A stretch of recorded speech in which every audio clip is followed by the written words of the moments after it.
Hello everyone, आज हम देखने वाले हैं अग्निपथ योजना की जो परीक्षा होने वाली है उसमें जीके के 20 बहुत ही महत्वपूर्ण प्रश्नों को हम यहाँ पे देखने वाले हैं। तो ये सामान्य ज्ञान के 20 महत्वपूर्ण प्रश्न आपकी अग्निपथ योजना परीक्षा में पूछे जाने की पूरी संभावनाएं हैं, इसलिए आप इन प्रश्नों की तैयारी अच्छे से कर लें और साथ ही में चैनल को सब्सक्राइब कर लें और बेल आइकन को प्रेस कर दें ताकि ऐसे वीडियो आपको बार बार प्राप्त हो सके। और वीडियो को अधिक से अधिक लाइक एवं शेयर जरूर करें। और अगर आपने अभी तक हमारे पिछले वीडियो नहीं देखे हैं तो डिस्क्रिप्शन में आपको जीके के वीडियो की जो प्लेलिस्ट है उसकी लिंक मिल जाएगी, वहां से आप वो सारे वीडियो देख सकते हैं। और साथ ही में हमने रीजनिंग की भी सीरीज शुरू कर रखी है, तो अगर आप रीजनिंग के वीडियो देखना चाहते हैं तो उसकी भी लिंक आपको डिस्क्रिप्शन में मिल जाएगी। मतलब आप जीके और रीजनिंग दोनों की ही तैयारी हमारे यूट्यूब चैनल से कर सकते हैं, चाहे आप कोई सी भी एग्जाम दे रहे हों। तो सभी परीक्षा के लिए हमारे पास यहाँ पे जीके के बहुत सारे वीडियो डाल चुके हैं हम, तो आप उनकी तैयारी अच्छे से करें। तो शुरू करते हैं ये आज का वीडियो। इसमें जो सबसे पहला प्रश्न हमारे पास यहाँ पे दिया है वो है, बौद्ध संगीतियों के 4 आयोजकों का निम्न में से सही क्रम क्या है। तो 4 ऑप्शन है, कालाशोक, अजातशत्रु, अशोक या अशोक और कनिष्क। दूसरा ऑप्शन में दिया है कनिष्क, अशोक, कालाशोक, अजातशत्रु। तीसरे में दिया है अशोक, कालाशोक, अजातशत्रु और कनिष्क। और चौथे में दिया अजातशत्रु, कालाशोक, अशोक और कनिष्क। तो इसका जो सही आंसर है वो है ऑप्शन नंबर डी, यानी कि अजातशत्रु, कालाशोक, अशोक और कनिष्क।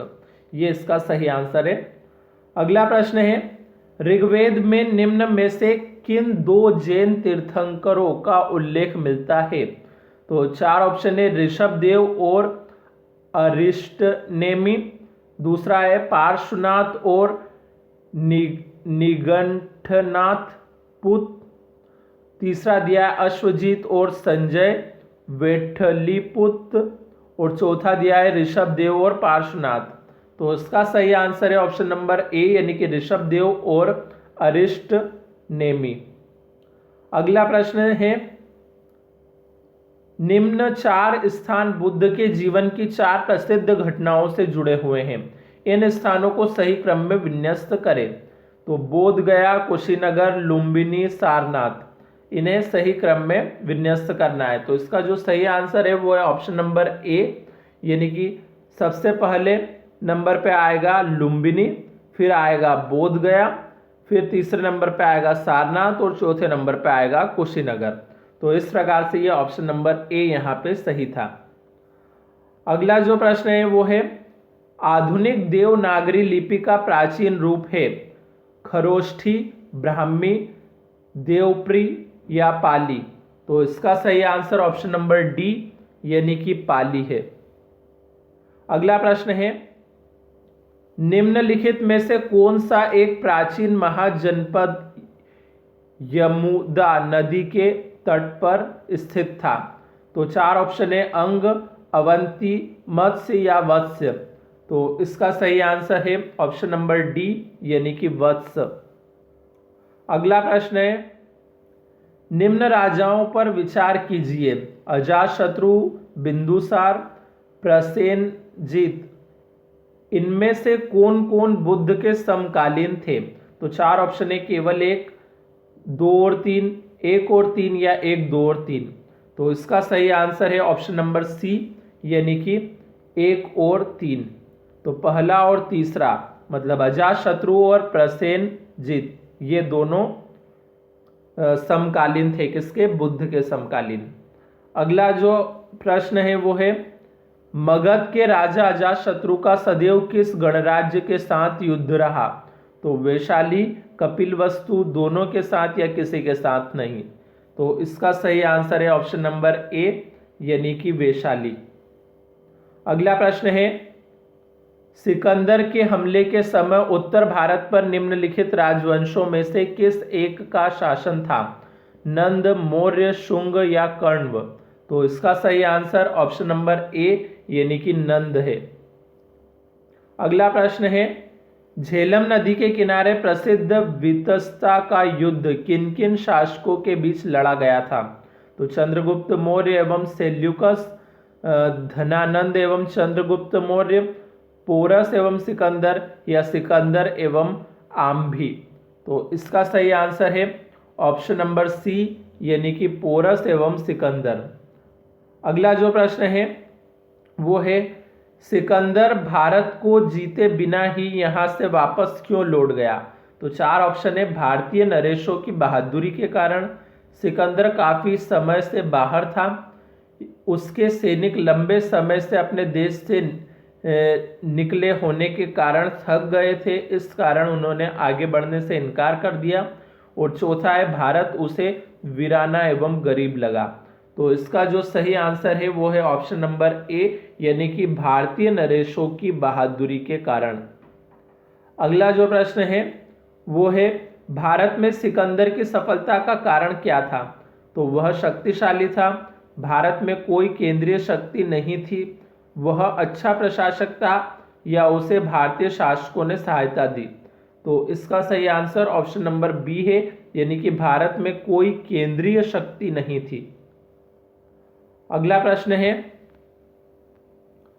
प्रश्न यहां पे दिया है, गंधार कला शैली एक संश्लेषण है भारतीय तथा फारसी कला का, भारतीय तथा चीनी कला का, भारतीय तथा तुर्की अफगानी कला का, या भारतीय तथा यूनानी कला का। तो इसका सही आंसर ऑप्शन नंबर डी, यानी कि भारतीय तथा यूनानी कला का। अगला प्रश्न है,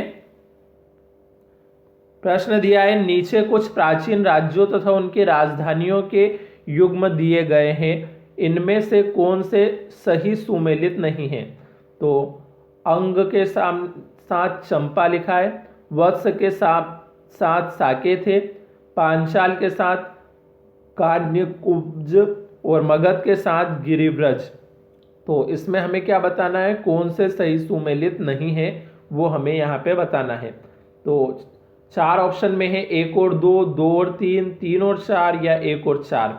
तो इसका सही आंसर ऑप्शन नंबर डी है, यानी कि एक और चार।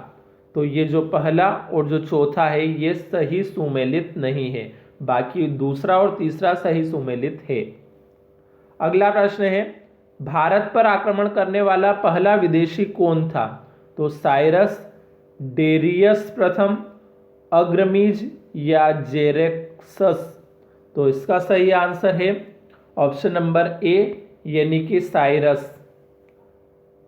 साइरस इसका राइट आंसर है। अगला प्रश्न है, बिंबिसार ने अपने राजवेद जीवक को किस राज्य के राजा की चिकित्सा के लिए भेजा था? कौशल, अंग, अवंती, या वैशाली। तो इसका जो सही आंसर है वो है ऑप्शन नंबर सी, यानी कि अवंती। तो अवंती इसका राइट आंसर है। अगला प्रश्न है अब हमारे पास यहाँ पे, निम्न में से किस शासक ने अवंती को जीतकर मगध का हिस्सा बना दिया? अजातशत्रु, बिंबिसार, शिशुनाग, या महापद्मनंद। तो इसका सही आंसर ऑप्शन नंबर सी है, यानी कि शिशुनाग। अगला प्रश्न है, बिंबिसार के शासनकाल में किस क्षेत्र में साम्राज्य विस्तार की प्रवृत्ति का विकास होता है? पूर्वी भारत, उत्तरी भारत, दक्षिणी भारत, या पश्चिमोत्तर भारत। तो इसका सही आंसर ऑप्शन नंबर बी, उत्तरी भारत है। अगला प्रश्न है, नंद वंश के संबंध में निम्न में से कौन सा कथन सत्य है? तो चार ऑप्शन है, इसकी स्थापना ईस्वी पूर्व 3री सदी में महापद्मनंद ने की, बौद्ध साहित्य के अनुसार धननंद इस वंश का अंतिम शासक था, नंदों के समय कुरु, पंचाल, काशी, इक्ष्वाकु, मिथिला, हेहेय, अश्मक आदि अन्य स्वतंत्र राज्य थे, और चौथा है उपरोक्त में से कोई नहीं। तो इसका जो सही आंसर है वो है ऑप्शन नंबर बी, यानी कि बौद्ध साहित्य के अनुसार धननंद इस वंश का अंतिम शासक था। ये कथन सत्य है बस। अगला प्रश्न है, निम्न में से किस स्थान पर सिकंदर की मृत्यु हुई? तो पटाला, तक्षशिला, बेबीलोन, या जेड्रोसिया। तो इसका सही आंसर ऑप्शन नंबर सी, यानी कि बेबीलोन है। अब आज का आखिरी प्रश्न हम यहाँ पे देखने वाले हैं, प्रश्न है, निम्न में से किसने कल्प सूत्र की रचना की? तो भद्रबाहु, स्थलबाहु, गोशल या गोशाल मखलीपुत्र। इसका सही आंसर है ऑप्शन नंबर ए यानी कि भद्रबाहु।